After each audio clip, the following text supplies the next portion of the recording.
Guys, Oscar award पूरी ही दुनिया के सिनेमा कलाकारों के लिए सबसे बड़ा ड्रीम अवार्ड होता है। लेकिन मैं तो ये सोचता हूं कि जिस भी कलाकार को ये ऑस्कर अवार्ड मिलता होगा और उसके बाद स्टैंडिंग ओवेशन और तालियां मिलती होंगी तो शायद उसको जिंदगी में किसी और चीज की चाह रहती नहीं होगी, है ना।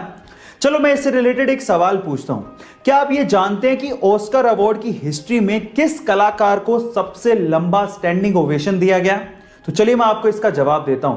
वो कलाकार थे चार्ली चैपलिन, जिन्हें 12 मिनट के लिए स्टैंडिंग ओवेशन दिया गया और स्टैंडिंग ओवेशन के बाद वो काफी ज्यादा इमोशनल भी हो गए थे। गाइस, ये अमेजिंग फैक्ट जान के आपको कैसा लगा चैट सेक्शन में जरूर लिखिएगा और ऐसे अमेजिंग फैक्ट्स के लिए यूट्यूब पे हमारे चैनल को सब्सक्राइब कर लीजिएगा और अगर आप इंस्टाग्राम पे देख रहे हैं तो मुझे फॉलो करना मत भूलिएगा। मिलते हैं अगली वीडियो में। क्रिकेट के खेल में आउट, नॉट आउट और इसके जैसे बहुत सारे डिसीजंस अंपायर लेते हैं और ये तो हमें पता ही है कि ऑनगोइंग मैच में 2 अंपायर क्रिकेट ग्राउंड पर मौजूद होते हैं, लेकिन इसके अलावा एक और अंपायर क्रिकेट ग्राउंड के बाहर बैठा होता है जिसे हम लोग थर्ड अंपायर कहते हैं। लेकिन क्या आपको पता है कि थर्ड अंपायर का कॉन्सेप्ट क्रिकेट इतिहास में कब शुरू किया गया और वो पहला ऐसा कौन सा खिलाड़ी था जिसे क्रिकेट इतिहास में थर्ड अंपायर ने सबसे पहले आउट करार दिया था? तो चलिए मैं आपको बताता हूं। थर्ड अंपायर का कॉन्सेप्ट 1996 के वर्ल्ड कप से शुरू किया गया था, यानी कि 1996 के वर्ल्ड कप में सबसे पहले यह कॉन्सेप्ट लाया गया था और सचिन तेंदुलकर वो पहले खिलाड़ी थे क्रिकेट इतिहास के जिनको थर्ड अंपायर ने आउट दिया था। गाइस, ये अमेजिंग फैक्ट जान के आपको कैसा लगा चैट सेक्शन में जरूर लिखिएगा और ऐसे अमेजिंग वीडियोस के लिए यूट्यूब पे हमारे चैनल को सब्सक्राइब कर लीजिएगा और अगर आप इंस्टाग्राम पे देख रहे हैं तो मुझे फॉलो करना मत भूलिएगा। मिलते हैं अगली वीडियो में। कोरोना के चलते कनाडा की एक महिला को अपनी जॉब से हाथ धोना पड़ा, उसे जॉब से निकाल दिया गया।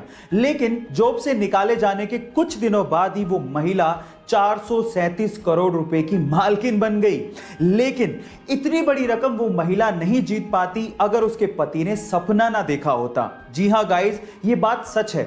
महिला के अनुसार आज से 20 साल पहले उसके पति ने एक सपना देखा था और उस सपने में लॉटरी के स्पेसिफिक नंबर की टिकट देखी थी और इसी बात पे बिलीव करते हुए महिला पिछले 20 साल से लगातार उसी नंबर की लॉटरी टिकट को खरीदती आई है और फाइनली 20 साल का वो इंतजार खत्म हुआ और उस महिला की वो लॉटरी लगी और वो 437 करोड़ रुपए की मालकिन बन गई। गाइस, विश्वास करो तो कुछ भी पॉसिबल है। ऐसी अमेजिंग फैक्ट्स के लिए यूट्यूब पे हमारे चैनल को सब्सक्राइब कर लीजिए और अगर आप इंस्टाग्राम पे देख रहे हैं तो मुझे फॉलो करना मत भूलिएगा। मिलते हैं अगली वीडियो में।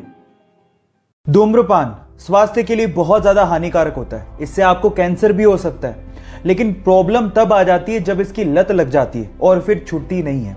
ऐसा ही कुछ हुआ तुर्की के इब्राहिम यूकैल के साथ।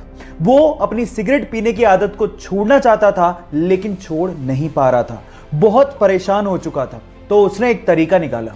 उसने हेलमेट के जैसा अपने सिर के लिए एक केज बनवाया और जब भी वो ऑफिस जाता उस केज को पहन के जाता और उस ताले की चाबी को अपनी वाइफ को देके जाता। अब चाहकर भी वो सिगरेट नहीं पी पाता क्योंकि उस केज की चाबी एक्चुअली उसके वाइफ के पास होती थी। इस तरह से उसने अपने एडिक्शन को कम कर लिया।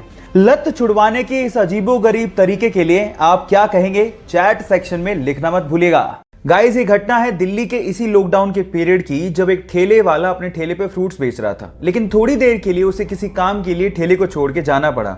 लेकिन उसके बाद जो हुआ वो बहुत ही अजीब था। आसपास के लोग जो वहां से गुजर रहे थे ठेले को अकेला पाके उसे लूटना शुरू कर दिया। और इसमें सिर्फ गरीब लोग नहीं थे, मिडिल क्लास लोग भी अपने हेलमेट में वो फ्रूट्स को डाल डाल के लूट लूट के लेके जा रहे थे और इसी चक्कर में उस फ्रूट वाले को लगभग 30,000 रुपए का नुकसान भी हुआ। लेकिन किसी बंदे ने इस लूटने की घटना को कैमरे में कैद कर लिया और उसे इंटरनेट पे डाल दिया। लेकिन जैसे ही इंटरनेट पे डाला गया लोगों को बहुत दुख हुआ और लोगों ने ये ठानी कि इस ठेले वाले की हेल्प की जाए और उसके बाद ऑनलाइन कंट्रीब्यूशन किया गया और लगभग 8 लाख रुपए, जी हाँ आप ठीक सुन रहे हैं, लगभग 8 लाख रुपए का ऑनलाइन कंट्रीब्यूशन करके उस ठेले वाले को दिया गया। अब ये थी इसमें पॉजिटिव न्यूज। आपको ये घटना सुन के कैसा लगा चैट सेक्शन में लिखना मत भूलिएगा।